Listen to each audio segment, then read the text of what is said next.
मला मेकअप करताच येत नाही, कोणते प्रोडक्ट कुठे वापरायचे मला माहिती नाही, प्रोडक्टची नावं मला माहिती नाहीत, पण मला मेकअप करायला खूप आवडतो. माझा हा व्हिडिओ तुमच्यासाठी आहे.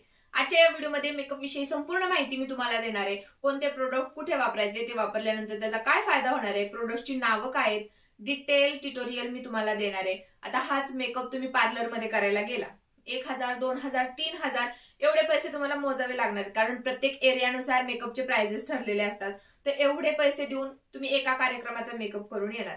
पण एवढ्याच पैशाचं जर एक छानसं तुम्ही मेकअप किट तयार केलं तर ते तुम्हाला 2 वर्ष 3 वर्ष जाणार आहे आणि प्रत्येक कार्यक्रमाला तुम्ही असा मेकअप करून जाऊ शकता.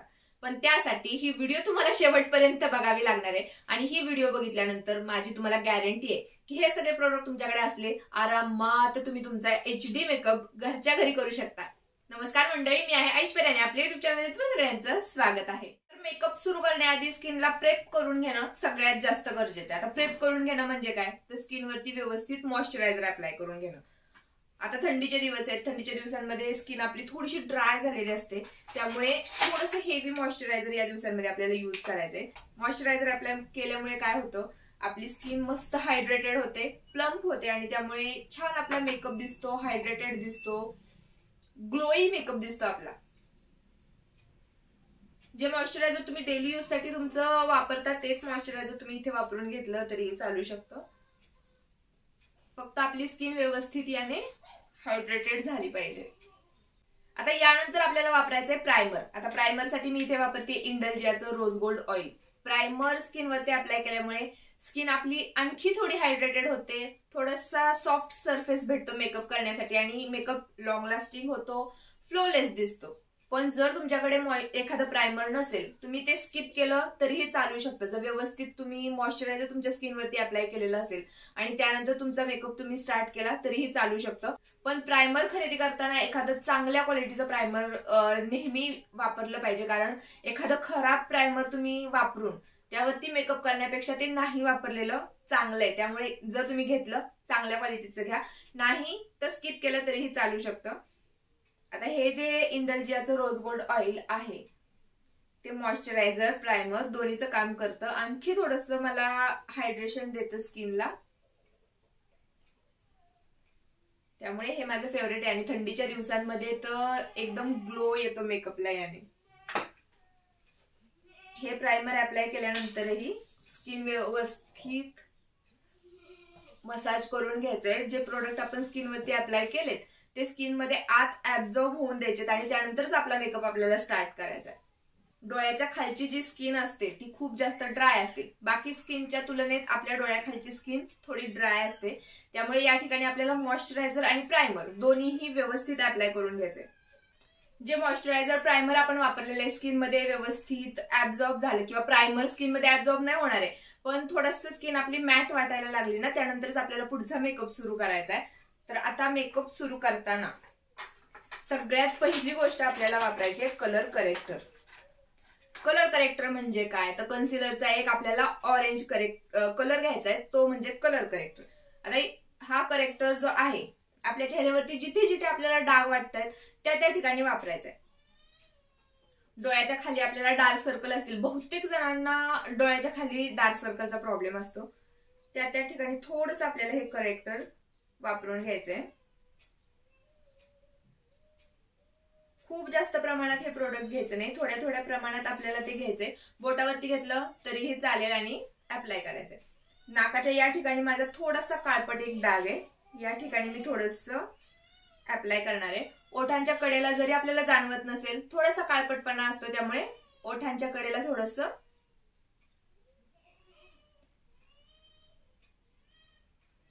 हे करेक्टर आहे. करेक्टर वापरल्यामुळे काय होतं, आपले जे चेहऱ्यावरती पिगमेंटेशन आहे, डाग वगैरे आहेत ना, ते सगळे हाईड होतात. त्यामुळे वापरायचंय ऑरेंज करेक्टर.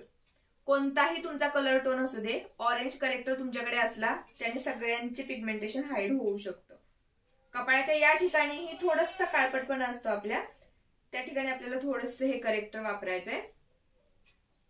आणि डोळ्यांच्या वरती सुद्धा मी थोडंसं हे वापरून घेतलीये. आता हे झालं करेक्टर. करेक्टर नंतर आपल्याला कन्सिलरचा वापर करायचा आहे. ज्या ज्या ठिकाणी आपण करेक्टरचा वापर केलाय त्यावरती आपल्याला कन्सिलर लावून घ्यायचंय. डायरेक्ट आपण कन्सिलर वापरलं, फाउंडेशन वापरलं, आपला मेकअप काही वेळानंतर ग्रे पडायला लागतो, काळा पडायला लागतो. त्यामुळे आधी कलर करेक्टर वापरायचंय, त्यानंतर त्यावरती कन्सिलर वापरायचंय. अशा पद्धतीने जर तुम्ही मेकअप केला, आधी करेक्टर वापरला, त्यानंतर त्यावरती कन्सिलर वापरलं, तर अजिबात तुमचा मेकअप खराब होणार नाही. सकाळपासून संध्याकाळपर्यंत जसाच्या तसा तुमचा मेकअप राहील. कन्सिलर तर सगळ्यांना माहितीच असेल, मला असं वाटतं. कन्सिलरने जे पिगमेंटेशन आहे तेच आपला हाईड होणार आहे, पण आधी करेक्टर वापरायचं आणि त्यानंतर आपल्याला कन्सिलर वापरायचं. कन्सिलरचा कलर आपल्या कलर टोनला मॅच होणारा किंवा एखाद टोन आपण फेअर घेतला ना तरीही चालू शकतं. व्यवस्थित प्रोडक्ट ब्लेंड करायचं. खूप जास्त प्रोडक्ट कधीच अप्लाय करायचं नाही, थोडं थोडं प्रोडक्ट घ्यायचं, व्यवस्थित त्याला ब्लेंड करायचं. आपलं पिगमेंटेशन हाईट झालं, बास झालं.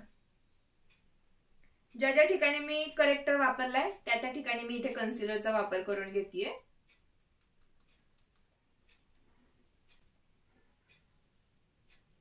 मी इथे वापरतीये क्रायलॉनचं कन्सिलर. सुप्रा कलर मध्ये हे कन्सिलर आहे. आता याच कन्सिलरचा वापर करून तुम्ही तुमचा संपूर्ण मेकअप सुद्धा करू शकता. असं नाही की तुम्हाला कन्सिलर वेगळं वापरावं लागेल, फाउंडेशन वेगळं वापरावं लागेल. तुम्हाला तसं हवंय तसं करा, नाही तर डायरेक्ट तुम्ही हे कन्सिलर वापरून जरी तुमचा संपूर्ण बेस केला, संपूर्ण चेहऱ्यावरती थोडं थोडं अप्लाय करायचं आणि झाला आपला बेस तयार. पण आज मी फक्त जिथे जिथे आपलं पिगमेंटेशन आहे त्या ठिकाणी हे वापरतेय. आपलं पिगमेंटेशन आता हाईड झालेलं आहे, त्यासाठी आपण करेक्टर वापरलेलं आहे, कन्सिलर वापरलंय. आता यानंतर आपल्याला वापरायचंय फाउंडेशन. तर फाउंडेशन साठी मी इथे फॉरएव्हर 52चं फाउंडेशन वापरतेय. FLF 14 हा माझा कलर आहे. आता फाउंडेशन काय असतं हे तर कुणालाच सांगायची गरज नाही, लहान मुलींना सुद्धा माहितीये की फाउंडेशन काय आहे. फाउंडेशन वापरल्यामुळे जो फाउंडेशनचा कलर टोन आहे तो आपल्या चेहऱ्यावरती येणार आहे. थोडीशी इव्हन टोन आपली स्किन दिसते, त्यासाठी फाउंडेशनचा आपण वापर करतोय. 2 पंप एवढा मी फाउंडेशन इथे घेतलेले आणि फाउंडेशन ब्लेंड करण्यासाठी वापरतेय beauty blender. Damp beauty blender आहे, पाण्यात भिजवून मी घेतलेला आहे. थोडं थोडं फाउंडेशन यावरतीच मी घेते आणि त्याला ब्लेंड करते.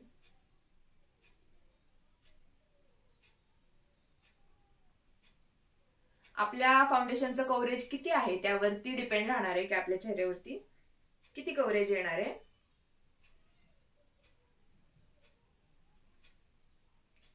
फाउंडेशन सुद्धा थोड्या थोड्या प्रमाणात घ्यायचं आणि व्यवस्थित त्याला ब्लेंड करायचं. तुमच्याकडे ब्युटी ब्लेंडर नसेल, हाताने तुम्ही ब्लेंड केलं तरीही चालू शकतं. हाताने सुद्धा एकदम व्यवस्थित फाउंडेशन ब्लेंड करता येतं. फक्त ज्या ज्या ठिकाणी आपण करेक्टर कन्सिलरचा वापर केलाय अजिबात त्या ठिकाणी असं वाईप करून फाउंडेशन अप्लाय करायचं नाही. डॅब डॅब करून आपल्याला फाउंडेशन ब्लेंड करायचंय.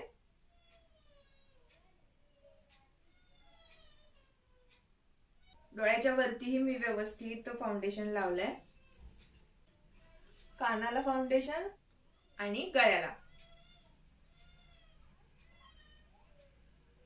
सुद्धा व्यवस्थित फाउंडेशन लावायचे. फाउंडेशन वापरून झाल्यानंतर यावरती आपल्याला वापरायची आहे पावडर. आता पावडर मी कोणती ट्रान्सलुसंट पावडर वापरते, पॅक कॉस्मेटिकची ही ट्रान्सलुसंट पावडर आहे. ट्रान्सलुसंट पावडर, लूज पावडर किंवा कॉम्पॅक्ट पावडर तिन्हीपैकी तुम्ही काहीही वापरू शकता.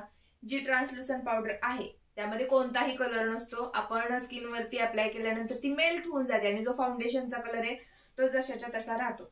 हेच जर तुम्ही कॉम्पॅक्ट पावडर यावरती अप्लाय करत असाल तर कॉम्पॅक्ट पावडरचा जो कलर टोन आहे तोच तुमच्या स्किनवरती कलर टोन येणार आहे. त्यामुळे कॉम्पॅक्ट पावडर निवडताना एकदम व्यवस्थित कलर टोन तुम्हाला निवडायचा, कारण की तोच कलर टोन तुमच्या मेकअपचा येणार आहे. आणि फाउंडेशन नंतर पावडर लावणं ही तेवढंच गरजेचं आहे, कारण आपण जर यानंतर पावडर लावून मेकअप सेट केला नाही तर आपला मेकअप जास्त वेळ टिकणार नाही, जसाच्या तसा राहणार नाही. त्यामुळे पावडर लावणं खूप जास्त गरजेचं आहे. आता काही जण आधी फाउंडेशन लावतात त्यानंतर कन्सिलर वापरतात. तसं तुम्हाला हवं असेल तर तसंही करू शकता, किंवा जर तुम्हाला सिंपल थोडासा मेकअप ठेवायचा असेल तर तुम्ही आधी कन्सिलर वापरून नंतर फाउंडेशन लावलं तर खूप जास्त हेवी मेकअप वाटत नाही. डोळ्याच्या खाली ओठांच्या कडेला इथे स्माइल लाईन असतात, या ठिकाणी आपला मेकअप काही वेळानंतर क्रॅक होतो. बऱ्याच जणांना तसा प्रॉब्लेम येतो. हे आपण पावडरने जर आपला मेकअप व्यवस्थित सेट केलेला नसेल तर हा प्रॉब्लेम आपल्याला जाणवतो. त्यामुळे तुम्ही फाउंडेशन अप्लाय केल्यानंतर डोळ्याखाली या पद्धतीने डोळे वरती करायचे आणि खाली व्यवस्थित त्याला ब्लेंड करायचं, पावडर अप्लाय करायची. आपला मेकअप व्यवस्थित फिक्स होऊन जाईल. आणि या ठिकाणी जे स्माइल लाईन असतात या ठिकाणी सुद्धा व्यवस्थित आपल्याला पावडर लावून घ्यायचे. तर इथे आपला मेकअपचा बेस कम्प्लीट झालेला आहे. एवढाच मेकअप करून अजिबात सोडून द्यायचं नाही. हा फक्त आपला बेस तयार झालेला आहे आणि यानंतर आपला पुढचा मेकअप सुरू होणार आहे. कारण आता जे काही आपल्या चेहऱ्यामध्ये टेक्स्चर असेल, चढ उतार असतील किंवा डिस्कलरेशन असेल, सगळं आपण इव्हन टोन केलेलं आहे. आणि एक फक्त असा पांढरा किंवा एकाच कलरचा चेहरा अजिबात बघायला चांगला वाटत नाही. त्यामुळे आता यानंतर आपल्याला वापरायचंय कॉन्टोर. कॉन्टोर आधी आपण लिपस्टिक वापरून घेऊया. तुम्हाला माझा चेहरा थोडासा बघायला बरा वाटेल. बऱ्याच जणांचं असं होतं फाउंडेशन वापरल्यानंतर खूप ते हेवी वाटायला लागतं, कारण आपण लिपस्टिक अप्लाय केलेली नसते. ही थोडीशी डार्क कलरची लिपस्टिक आहे. साडीला माझ्या बरोबर मॅच होते. तर ही लिपस्टिक मी इथे वापरते. ही एकदम डार्क कलरची आहे. थोडासा रेड कलर यामध्ये मिक्स करते.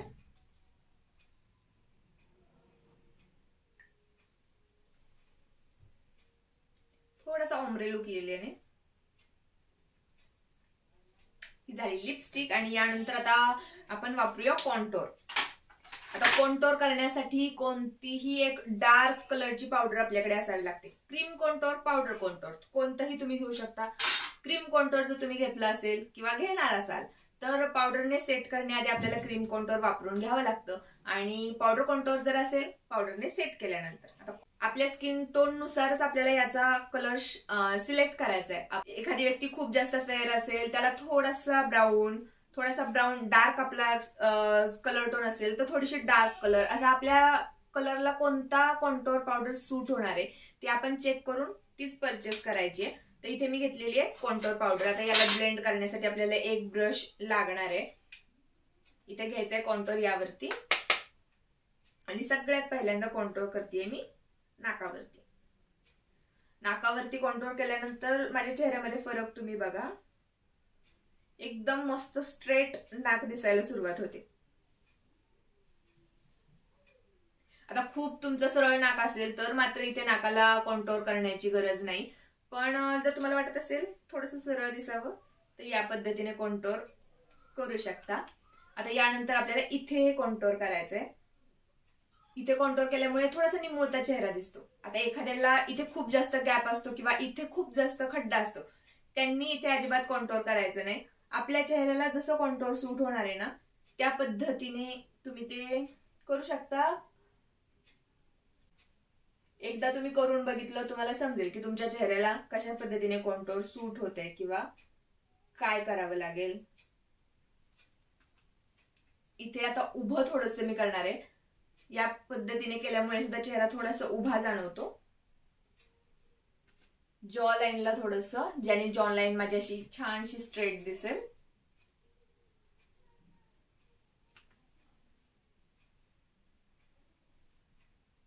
आणि इथे थोडंसं कपाळ तुमचं थोडं मोठं असेल, तुम्हाला ते छोटं दिसावं वाटत असेल तर या ठिकाणी सुद्धा तुम्ही थोडंसं कॉन्टोर करू शकता. कॉन्टोर झाल्यानंतर आता वापरायचंय आपल्याला ब्लशर. आता हे ब्लशर वापरणं आपल्या आपल्या आवडीवर डिपेंड आहे. काही जणांना ब्लशर लावायला आवडतं, काहींना आवडत नाही. पण ब्लशरचा वापर केल्यामुळे ना छान क्यूट लुक येतो आपला. जर तुम्हाला ऍटिट्यूड वाला हवा असेल तर त्या पद्धतीनेही तुम्ही देऊ शकता. काय करायचं ते सांगते. जर तुम्हाला क्यूटी लुक हवा असेल, थोडंसं ब्रशवरती ब्लशर घ्यायचं आणि या पद्धतीने अप्लाय करायचं. याने काय होतं, थोडंसं क्यूटी लुक येतो. आणि जर तुम्हाला ऍटिट्यूड वाला हवा असेल तर या पद्धतीने तुम्ही इथे ब्लश अप्लाय करा. इथे ब्लश अप्लाय करू नका. नाकाच्या शेंड्यावरती थोडंसं आणि इथे थोडंसं. हे आहे ब्लशर. ब्लशर वापरल्यामुळे थोडंसं पिंक चेहरा दिसतो. आणि यात सुद्धा बरेच कलर टोन असतात. तुम्ही तुमच्या आवडीनुसार कलर टोन सिलेक्ट करू शकता. क्रीम मध्ये सुद्धा हे ब्लशर मिळतं, पावडर मध्ये सुद्धा मिळतं. जशा पद्धतीचं तुम्हाला हवंय तुम्ही परचेस करू शकता. त्यानंतर आपण वापरतो हायलायटर. आता हायलायटर वापरल्यामुळे काय होतं तर थोडीशी शाईन येते चेहऱ्यावरती, मस्त ग्लो येतो.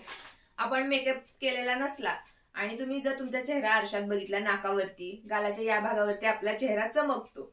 आणि हेच आपण मेकअप केला, पावडर वगैरे लावली ना, सगळा ग्लो आपल्या चेहऱ्यावरचा निघून गेलेला असतो. त्यामुळे आपल्याला हायलायटरचा वापर करायचा आणि आपला जे ग्लो आहे तो पुन्हा मिळवायचा आहे.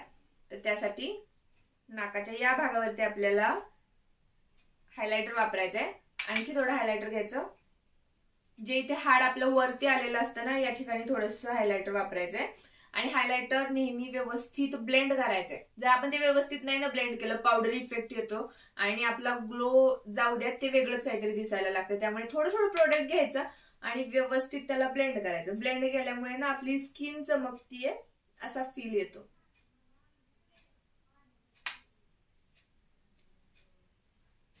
ओठावरती थोडंसं करू शकता, हनवटीवर हवं तर तुम्ही लावू शकता आणि कपाळाच्या या भागावरती.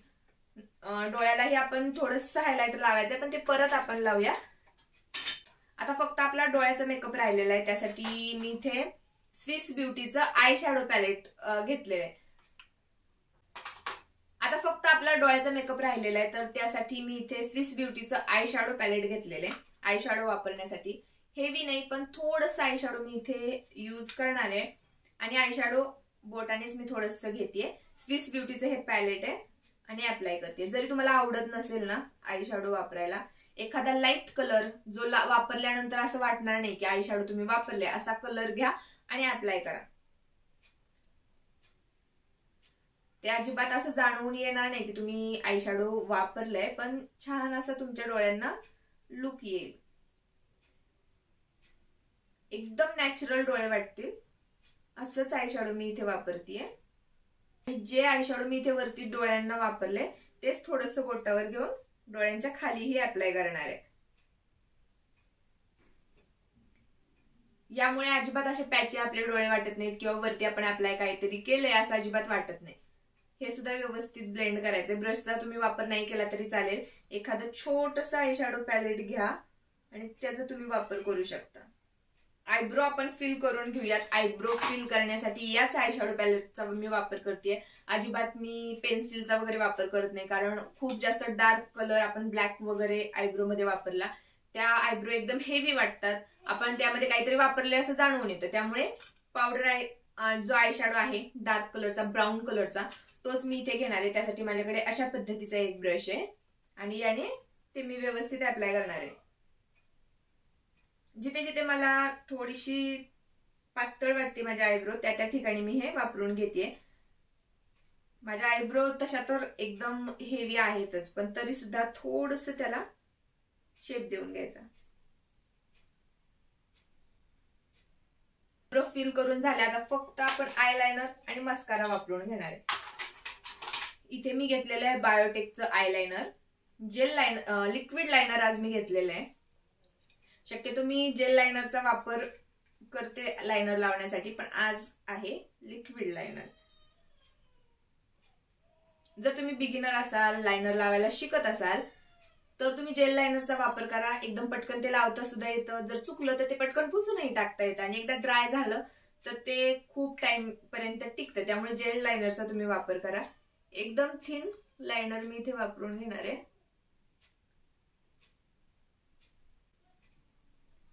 आय लायनर तुम्हाला लावायला शिकायचं असेल, एखादं लायनर घ्या, रोज प्रॅक्टिस करा. प्रॅक्टिस शिवाय याला पर्याय नाही. ज्यावेळेस तुम्हाला कॉन्फिडन्स येईल ना की मी माझ्या स्वतःचा आयलायनर व्यवस्थित लावू शकते, त्याच वेळेस तुम्ही तुमचा आयलायनर व्यवस्थित लावू शकणार आहे.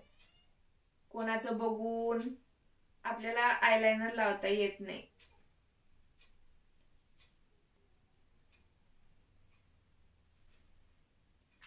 लायनर मी वापरलेले आणि त्यानंतर वापरतीये मस्कारा. मस्कारा आहे माझ्याकडे इथे ब्लू हेवनचा.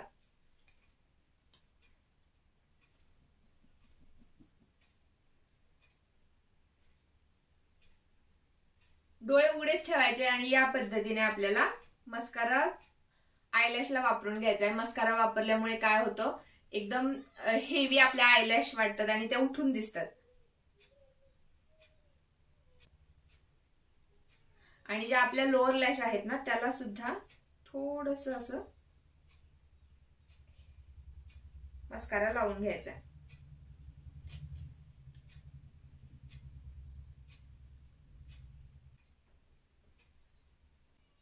आणि माझी टिकली झाला. 10 मिनिटं लागतात फक्त अशा पद्धतीचा मेकअप करायला. बऱ्याच जणांना वाटतं मेकअप करणं खूप जास्त अवघड आहे, पण अजिबात नाही. किती प्रोडक्ट लागणार तुम्हाला मेकअप करायला? सगळ्यात पहिल्यांदा तुम्हाला वापरायचे मॉइश्चरायझर, प्रायमर. हे म्हणजे स्किन तुमची प्रेप करून घेणं. मेकअप साठी लागणारे कलर करेक्टर, कन्सिलर, फाउंडेशन. फाउंडेशनला सेट करण्यासाठी हवी तुम्हाला पावडर. त्यानंतर कॉन्टोर करायचंय, ब्लशर वापरायचंय, हायलायटर वापरायचे, एखादी छानशी लिपस्टिक, आयलायनर, मस्कारा. एवढ्याच गोष्टी तुम्हाला लागणार आहेत. तुम्ही हवं तर काजळ वापरू शकता, पण माझे डार्क सर्कल आहेत चेहऱ्यावरती आणि काजळ वापरल्यानंतर माझे डार्क सर्कल आणखी जास्त उठून दिसतात. त्यामुळे मी माझा मेकअप करताना अजिबात काजळचा वापर करत नाही. मला असं वाटतं मेकअप प्रोडक्ट, त्यांची नावं, कोणते प्रोडक्ट कुठे वापरायचे, सगळं काही तुम्हाला समजलं असेल.